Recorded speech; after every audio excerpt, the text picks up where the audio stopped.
안녕하세요. 권중광TV의 권중광입니다. 오늘은 9월 25일 월요일 아침입니다. 월요일 오전 방송을 시작하겠습니다.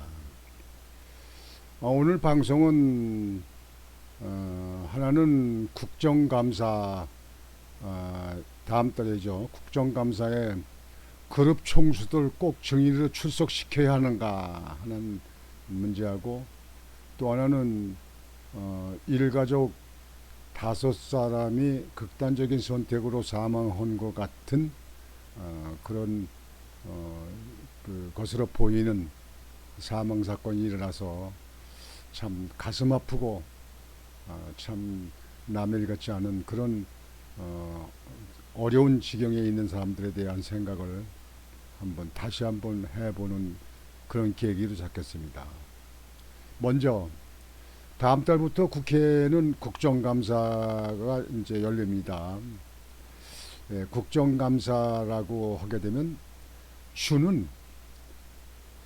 주로 하는 것은 국회의원들이 각 상임위원으로 배정된 각 부의 예산을 제대로 썼는가, 예산이 부족하지 않았는가, 예산을 남용하지 않았는가, 뭐 이런 거를 예산 국회를 세우기 전에 그런 문제를 좀 따져보고 이렇게 하기 위해서 국정감사라는 겁니다. 근데 국회의원들이 배치 달았다고 갑질의 어떤 일환이 아닌가 싶어요. 매 보면은 아무것도 아닌 저기 가지고 그 대기업의 그룹 총수들을 증인으로 출석시킵니다. 별로 중요한 건 묻지도 않고 뭐하고 그러는데 괜히 이 인신공격만 주로 이렇게 하게 되고 그러죠. 그래서 그런 문제를 좀 이제 바꿔줘야 하지 않겠느냐 하는 생각에서 여러분과 같이 생각을 해보기로 했습니다. 그룹 총수들은 참 지금 수출만 해서 사는 나라로서 그룹 총수가 해외도 나가야 되고 뭐 바이어도 만나고 뭐 하냐고 굉장히 바삐 움직이잖아요. 그러면 그룹 총수가 아니더라도 뭐 실무적인 책임자들도 있잖아요. 책임자들도 뭐 그런 사람들도 증인을 꼭 필요하면 좀 그렇게 해야 되는데, 꼭 보면은 그룹 총수가 나오길 바랍니다. 이것은 국회의원들이 사실상 그룹 총수만큼 기업에 대는 그 사업적인 문제는 이제 잘 알지도 못하면서 그저 그 언론에 그동안에 있었거나 뭐 좀 그럴 것이다라고 하는 그런 그 문제 가지고 괜히 들씻고 뭐하고 이렇게 합니다. 그건 내가 볼 땐 국회의원들이 내가 누군데 너 앞으로 잘해 뭐 이런 식으로 갑질이 아니냐 이렇게 얘기하는 분들도 많습니다. 다음 달 열릴 국정감사를 앞두고 국회 상임위원회에서 주요 그룹 총수들을 증인으로 출석시키기 위한 움직임을 보이고 있습니다. 국회 농림축산식품해양수산위원회는 이재용 삼성전자 회장, 최태원 SK그룹 회장, 정의선 현대차 그룹 회장, 구광모 LG그룹 회장 등 4대 그룹 총수 등 71명이 일반 증인으로 신청한 것으로 알려졌습니다. 참 이게요, 우리나라 국회 지금 현재 하는 거 봐도요, 여러분들 돌이켜 볼 때 이재명이 사법 리스크, 거기에 대한 방탄으로 그저 1년 반 거기 이렇게 보냈잖아, 시간을요. 예? 지금 많은 민생적인 법안이 산적해 있는데도 그런 걸 따지고 심의하지도 않고 말이죠. 그리고 대개 국회의원들 요즘엔 공천 받으려고 눈이 그냥 휘둥그레져 가지고 그냥 지역에서 어떻게든지 공천 받으려고 애쓰고, 그다음에 내년 선거에 어떻게든지 뺏어달라고 이렇게 하는 그런 것 때문에 아주 전적으로 그런 쪽에만 신경을 쓰는 것 같습니다. 이제 국회가 달라져야 됩니다. 여러분들, 이번 기회에 국회 능력 없는 사람들 말이죠. 그 괜히 거짓 보도하고 그저 사실이 아닌데도 이렇게 한 거예요. 뭐 김의겸 그 의원 같은 말이죠. 전에 청담동 그 술자리 사건 말이죠.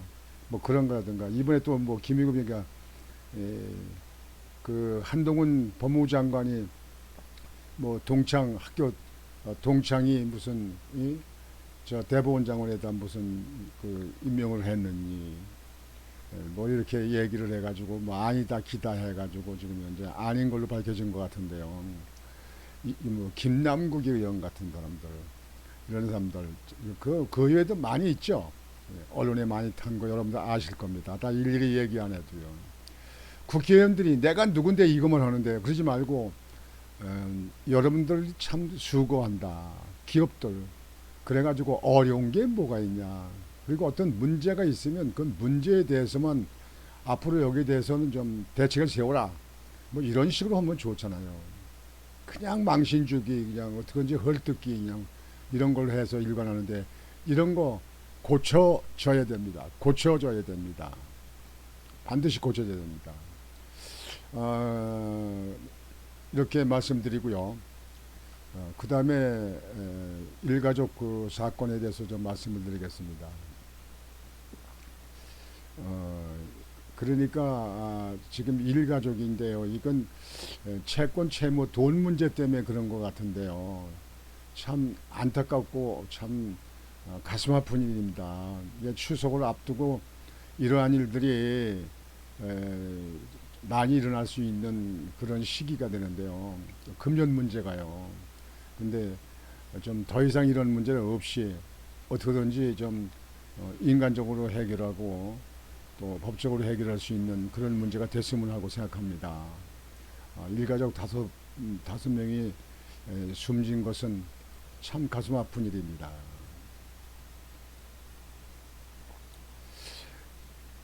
23일 서울 송파구와 경기 김포 등 세 군데서 일가족 5명이 숨진 채 발견되는 사건이 발생해 경찰이 수사에 착수했다.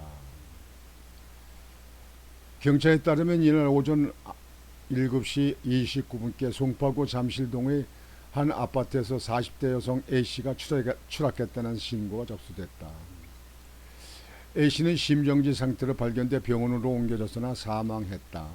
A씨가 발견된 아파트에는 A씨의 친정이 있는 것으로 파악됐다. 이후 경찰이 A씨의 동선을 확인하는 과정에서 송파구 송파동의 주거지에서 A씨의 남편과 시어머니 신우이가 숨진 채 발견됐다. 남편하고 그러니까 시어머니 신우이 이렇게 사망을 했고 그리고 본인은 또 투신해서 사망했고 또 김포에서 한 호텔에서 또 그 딸이 또 사망을 했어요. 그 딸도 10대야. 그 딸이 그 10대였던 딸이 자기가 스스로 그 극단적인 선택을 했겠습니까? 아이고 가련하고 불쌍하고 왜 이렇게 있는 사람들이 그러는지 몰라요. 이게 다 돈 때문에 문제가 된 것 같은데요. 이어 경기 김포시 한 호텔에서 A씨 부부의 10대 딸도 사망한 상태로 발견됐다. A씨 남편 등 한 명이 숨진 현장에서는 남편과 신우이가 작성하는 것으로 추정되는 유서가 발견됐다. 유서에는 채권 채무 문제로 가족 간 갈등이 있었다는 내용 등이 들어있던 것으로 전해졌다.